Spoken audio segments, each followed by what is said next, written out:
Ada seorang orang soleh, Bapak Ibu sekalian, kisah berhubungan dengan keluh kesah kepada Allah. Orang miskin, anaknya 4-5 orang, susah hidupnya. Kisah dulu, kisah klasik. Dia lagi duduk, istrinya hidangkan makan, makan pas-pasan antara dia istri sama anak-anaknya 5 ini.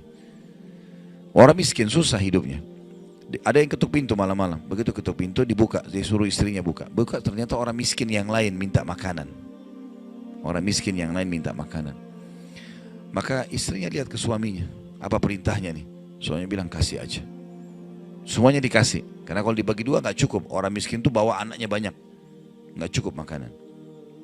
Lalu kemudian istrinya sama suaminya, suami istri orang beriman kepada Allah, tahu. Ya sudah, sabar. Tapi subhanallah, beberapa saat kemudian, kalau kita beberapa jam kemudian lah, menjelang malam hari, lebih gelap ya, sudah mulai masuk pertengahan malam, jam 12 malam, mereka kelaparan semua. Istrinya bilang, anak-anaknya nangis, saya lapar, kamu juga lapar, anak-anak lapar, bagaimana? Kata suaminya, tenanglah, saya akan coba cari jalan keluar, minta kepada Allah. Istrinya nggak paham suaminya mau kemana. Dia pakai bajunya, baju keluar, kemudian dia keluar pergi ke masjid dekat rumahnya. Malam hari, jam 2 malam gitu. Dia keluar, dia masuk di masjid, lalu dia sholat tahajud. Dan ini sifat orang beriman. Berkeluh kesah sama Allah itu jangan cuma hal yang besar, dari hal yang kecil. Manja sama Allah itu baik. Ngeluh terus, minta terus sama Allah. Allah suka hambanya yang tamak dengan rahmat Allah.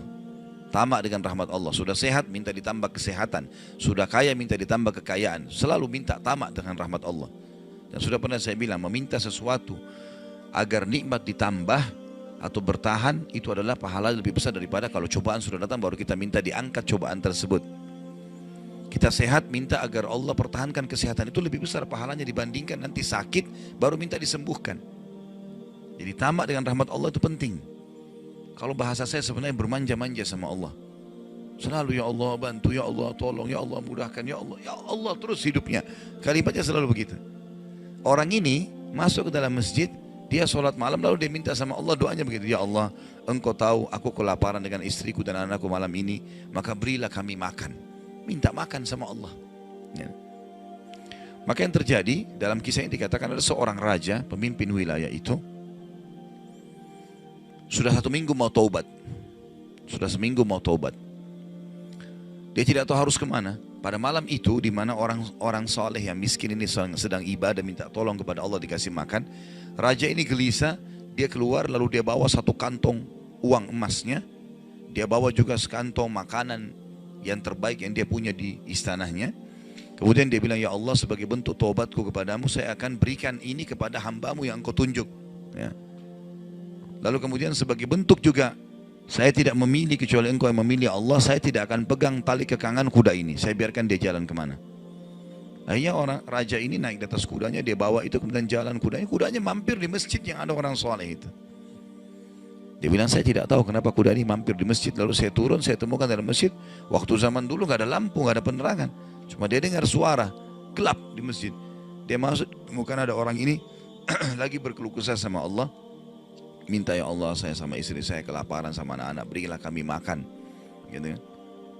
Maka dia bilang, raja ini pun setelah orang itu berdoa sholat lalu dipanggil, dia bilang, saya seorang raja di sini, saya raja di sini, saya sadar bertobat kepada Allah dan saya dengar doamu, tadi kau minta makanan, maka ini saya kasih, ini harta saya yang saya niat sedekahkan dengan makanan, ambillah. Dan kalau kau punya masalah lagi, datang ke istana saya, kapan saja. Kira-kira saya mau tanya Bapak Ibu sekalian, kita jujur menjawab.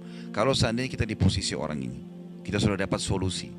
Kalau kita sekarang mungkin ada orang kasih kartu nama, nih ya, butuh apa saja telepon saya. Misal presiden, tidak usah presiden terlalu tinggi lah. Misal seseorang kita temui orang kaya, ada masalah apa saya telepon ke saya akan bantu. Saya yakin umumnya orang meninggalkan Allah pada saat itu.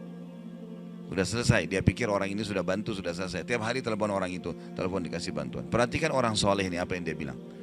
Waktu raja itu bilang, kalau ada keperluan apapun datang ke istana saya. Dia bilang, saya demi Allah tidak akan datang kepada anda kalau saya punya masalah. Tapi saya akan datang kepada Allah, Tuhan saya dan Tuhan anda, yang telah mengutus anda datang kepada saya malam ini membawa makanan. Justru kalau ada sudah solusi dari Allah, makin dekat sama Allah. Jangan sudah dikasih lupa ini.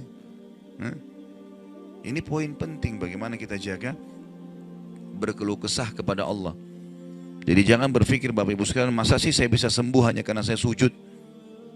Masa sih saya bisa mendapatkan keturunan hanya karena saya sujud? Ini kesalahan ini. Justru harus kita fahami kalau itu bisa. Dan Allah punya cara. Setiap jawaban Allah kalau datang itu sesuai dengan sistem atau sunnatullah yang telah Allah ciptakan di alam kita ini. Misal saya berkeluh kesah, ya Allah sendal saya putus, gantikanlah.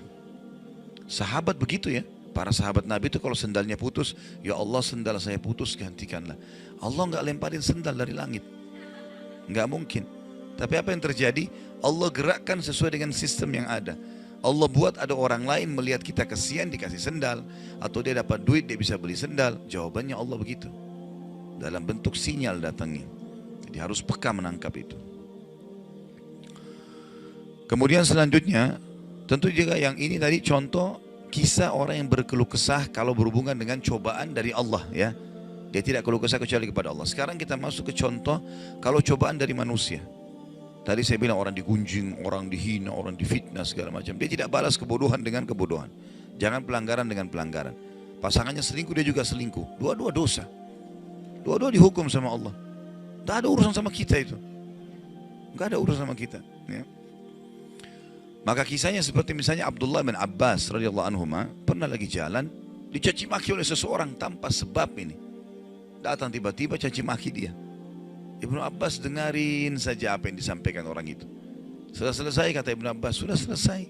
Dia bilang iya, orang ini kebetulan lihat Ibnu Abbas pakai jubah baru.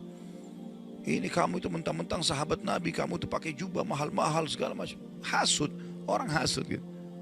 Tiba-tiba bayangin kalau kita lagi naik di mobil orang ketuk kaca. Kamu kenapa pakai mobil baru? Kamu kenapa? Apa urusannya sama orang ini gitu? Mungkin kita marah-marah sama orang ini. Ibnu Abbas diam, didengarin semua, sudah selesai. Karena tidak mungkin tergerak orang ini mengucapkan sesuatu kecuali memang ada sebabnya. Dia biarin, sudah selesai kamu sudah. Baik, dibuka jubahnya, ini ambil hadiah buat kamu. Sampai orang itu malu. Sudah caci maki dikasih hadiah lagi. Dan yang dia sorotin ini adalah jubahnya Ibnu Abbas. Sampai akhirnya menjadi muridnya Ibnu Abbas. Nah, bisa nggak kira-kira kalau orang ketuk kaca mobil, kenapa pakai mobil baru? Ambil deh mobilnya.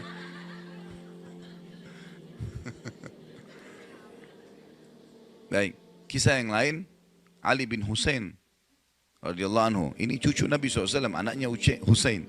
Ya, radhiyallahu anhu ajma'in. Terkenal dengan Zainal Abidin, masyhur dengan kesalihannya. Dia pernah jalan dicaci maki oleh orang tanpa sebab ini. Mentang-mentang kau turunan Nabi, mentang-mentang kau begini, mentang-mentang kau begini, dicaci maki. Dia diam saja. Dia nggak bicara banyak. Didengarin. Orang-orang sekitarnya sudah marah nih. Tapi karena dia diam, orang diam semuanya.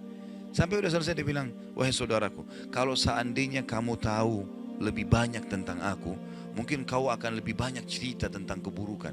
Saya ini banyak dengan keburukan, gitu kan? Kemudian dia bilang sama orang di sekitarnya, ada pegang uang, ada bawa duit, kasih orang ini 1000 dirham dan tunjukkan alamat kita. Siapa tahu dia punya hajat. Orang itu jadi tambah malu gitu. Ya. Karena perilaku akhlak yang mulia dan ini yang Islam ajarkan kepada kita. Pada saat kita kepancing emosi, kontrol, tenang, jangan dibalas. Gak ada gunanya itu, gak ada manfaatnya. Hanya akan merusak kejiwaan kita. Kata-kata jadi kasar, hidup kita jadi tidak tenang. Ya. Tapi kalau kita gunakan teori syar'i ini, kita akan tenang, tetap bisa makan, tetap bisa tidur, tetap bisa segala-galanya.